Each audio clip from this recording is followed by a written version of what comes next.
Bismillahirrahmanirrahim. Assalamualaikum warahmatullahi wabarakatuh. And a very good day I bid to Dr. Mazlin and my fellow classmates. My name is Ziad Farhami Baharuddin and I will begin our video appraisal presentation. Oh, and before that, I am the representative of my group mates, which are Akmal Hafiz, Siti Nunashra, and Nurul Ain Shahira.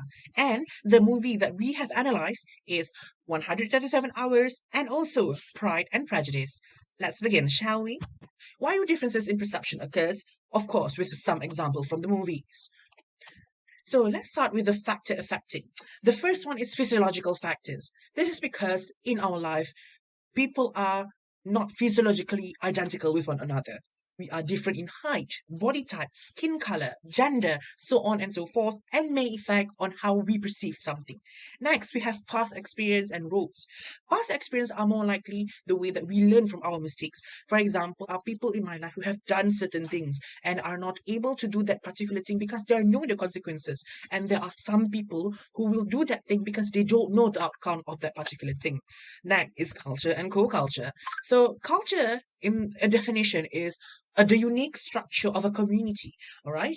Okay, where it shows the uniqueness of a community. For example, yeah, people in America who are fast-paced and can explain something and respond to something very, very actively will find people from Norway and Finland a bit passive when they respond to something, all right? Whilst co-culture is a small portion of a culture. We can take the American culture, for example. So the American culture, American male tend to talk instrumental because they want to make tasks done, while women in America tend to talk more rationally because they want to send their message clearly and to show their feelings and emotions. Next, we will have present feelings and circumstances. This is basically how we perceive things on our own. For example, all right, for example, when I was in school, I perceive my exams very differently on how my other friends perceive exams. All right, this is because in school, I was considered as a smart student. All right. So when I was in school, I was prepared with my exam. I was confident. Whilst there are some of my friends that I helped, were not that confident when it comes to an exam. And this shows that present feelings and circumstances can make people differ in perceiving things. All right. Let's go to the factors affecting with the examples from the movie. So the first one is physiological factors. So we can see in the movie right here, the different physiques between Aaron and the girls, which is Christy and Monique, show that Aaron had an easier time exploring the canyon than the girls. All right, this is because physically Aaron is much more stronger, and much more agile than the girl. All right, because Aaron had gone into the canyon or into the ravine very much, almost all of his life. So therefore, he showed the way to the girls. Next, we can see for culture and co-culture. And this example is more towards co-culture. This movie setting is in America, and you can see Aaron can be seen to read the map more clearly than the girls. This is because according to research done by Goldenberg 2020, that males are better than females at spatial cognition. Spatial cognition can be classified as reading the map as one of them. So this is because when Aaron read the map, he can easily understand the map. All right, and then we have present feeling and circumstances. Aaron perceived his situation when his hand was stuck under a small boulder was very professional, as he did not panic like many of us in life would. All right, this is because he was calm, he was professional, and he used up the materials that he had all over him. He picked up all the materials that he had all around him, and he brought from home to see or to look at many solutions that can help him escape from the boulder. Okay, even though many of them are not relevant. Okay, so that is my part of the presentation.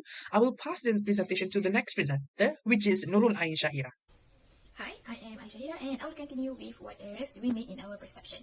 So for today we are going to look at two errors, which are the first one, stereotyping and prejudice, and for the second one, first impression. Back to stereotyping and prejudice. What is stereotyping? What is prejudice? Stereotyping is classifying people into groups on the basis of some characteristics such as age, sex, race, ethnic, and others. For prejudice, prejudice refers to the prejudgment that we make without any relevant facts or substance about people or an event.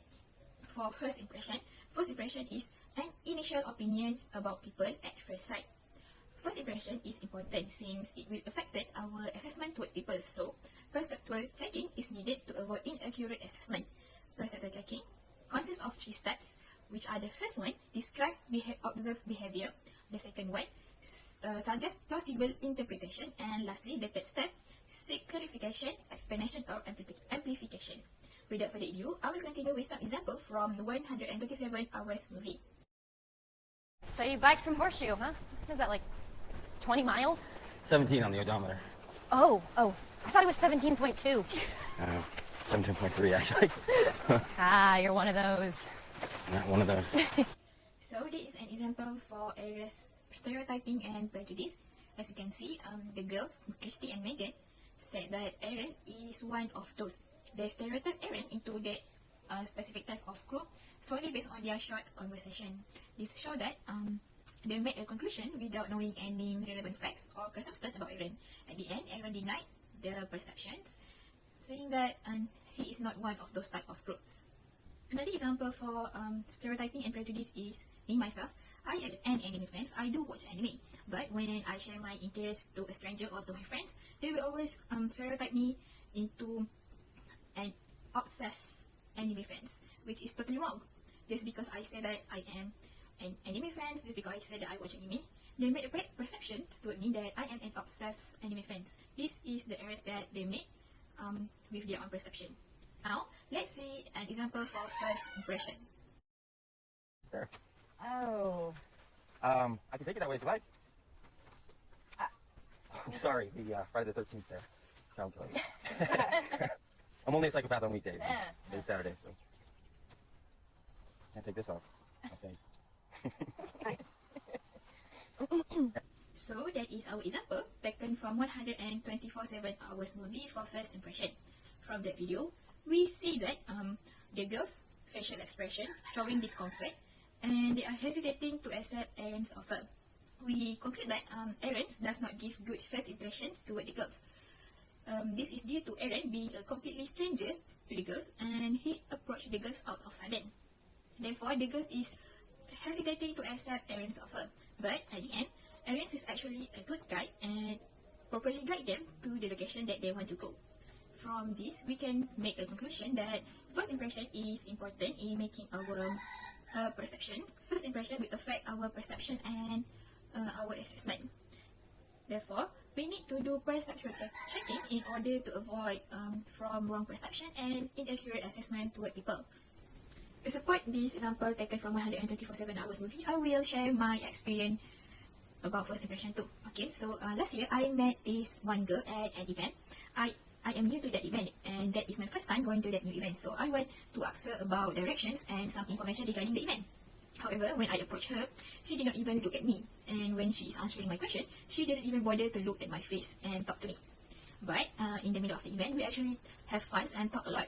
At the end of the day, I figured that she is actually shy to meet new people. That's why she does not even look at me when talking. So we can say that I have first impression towards her because I think that she is rude and cool. But turn out she is actually shy and a sporty person. So that's why first impression is important in making perception and accurate assessment. That's all from me. I will pass to the next presenter. Thank you. Hello, I am Siti Ronashra, and from Chapter 6, Interpersonal Communication, I am going to relate this topic, motivations for initiating, maintaining, and terminating relationships with the 2005 movie adaptation of Pride and Prejudice. First, in the scene where Charlotte informs Elizabeth that she is marrying Mr. Collins, it shows Charlotte's motivation for initiating a relationship with Mr. Collins. The scene tells us that Charlotte did that because she does not want to end up as a spinster. Furthermore, she has no money, no prospects, and she feels like a burden to her parents as she is getting old. Hence, it can be seen that the motivation here is complementarity. Charlotte needs someone that can provide her a comfortable home and a secure future, but no man has ever taken an interest in marrying her. That is why she accepted Mr. Collins's marriage proposal as he has the means. On the other hand, Mr. Collins needs a wife due to the urging of his patroness, but his personality has made women to not have interest in marrying him. Charlotte is a woman that has the ability to tend a house, so marrying her surely gives him benefits.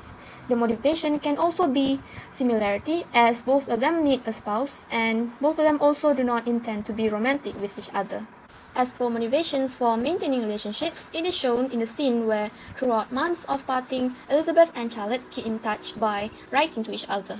Later, Elizabeth visits Charlotte at Kent. This shows that they want to keep their relationship going even after Charlotte has moved far away, because they are friends who are very close. Next, in the scene where Elizabeth reads a letter written by Mr. Darcy, she finds out that her friend, Mr. Wickham, who she thought to be charming and kind, is actually a deceitful and immoral person who uses other people for his own benefit. This means that earlier in the movie, when Mr. Wickham told her that he's the one who has been wronged, he was displaying deceptive communication, as he purposely made Elizabeth believe in his lies. Having known the truth, Elizabeth gets emotional and is given a motivation to terminate her relationship with him. This is shown later in the movie when she ignored him when he gave her a curtsy. Next, I'm going to give real-life examples based on my own experiences to support this topic. First, as for how I get motivations for initiating relationships, it is mostly due to proximity. This can be seen when almost all friends I have now are my former classmates. This is because in school, people tend to create bonds and tell stories when spending a lot of time in the classroom together. Other than that, as classmates, we can also understand the struggles we are facing together and be able to help each other throughout our journey. As for how I am motivated to maintain relationships, I always give the best effort with friends that I have opened up to, and also the people that make me happy. This is because I would have come to treasure them and view them as people that are very important. Lastly, as for my motivations for terminating relationships, I have befriended a person who has the argumentativeness quality. She is the type of person who would always be unnecessarily mad at others, and she will also start fights for no reason. That quality, along with many others, are unhealthy for me to stick around, so I decided to terminate our relationship. That is all for my topic, which is motivations for initiating, maintaining, and terminating relationships. Next, let's move on into the interpersonal relationship between the two main characters of the movie, which is Darcy and Elizabeth. We will talk about the basis of interpersonal relationship between these two. That includes the aspect of inclusion, affection, and control. So for the first part, we have inclusion, and when we talk about inclusion, we are talking about the connection.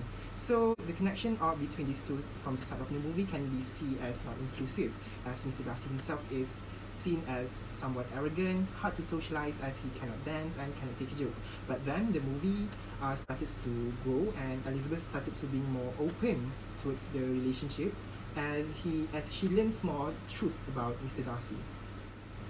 For the aspect of affection between these two, it all started as a hatred between from the side of Elizabeth, as Elizabeth learns a bad impression for Mr. Darcy from the story of Mr. Wickham.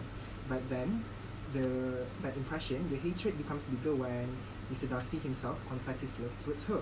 But then as the movie goes, Elizabeth learns the truth on Mr. Darcy, which makes her love him and become attracted to him, which then ends into a love story. As for instance, she cannot sleep when she lied about not wanting to marry him, and so on the aspect of control, we can see that from the scene of Darcy's confession, Elizabeth seems to be more dominant towards the end result, as she rejected Darcy's love. But then this was different when she learns more truth about Mr. Darcy, as then she submit towards the love towards Mr. Darcy, which ends in the love story between both of these two lovebirds. Now, I will be presenting on some of the conflicts that happened in the movie Pride and Prejudice. For the first conflict, which is Darcy's confession, it all started when Elizabeth heard stories from Mr. Wickham, which gave her a bad perception towards Mr. Darcy. And when Mr. Darcy confessed his love towards Elizabeth, she unfortunately rejected because of her own reasons and because of her own perception. And this is a conflict, and this conflict is the start of their love in the movie. Next, the conflict that we choose is Lydia's elopement. So what happens here is, Mr. Wickham and Lydia had a scandalous marriage that might threaten the honor of the Bennet family. But then, this problem was resolved by the help of Darcy, because Mr. Wickham asked for a huge amount of money. But then, because he wants to clear off his debt and issues, but with the help of Darcy, the reputation of the Bennet family can be restored because it can be held as a normal marriage rather than a runaway. from my experience having multiple interpersonal relationships in my life of 20 years, of course I have some exes, my partner, my friends that are different from each other, the relationship that I'm talking about. So of course there are some conflicts, and it is very normal to have one or many or more. So like what I say, from the aspect of inclusion, affection and control, differences of it is what makes the relationship more interesting, and what makes you have the ability to tell stories to people, have the ability to engage with people, and so that is from my part. Thank you.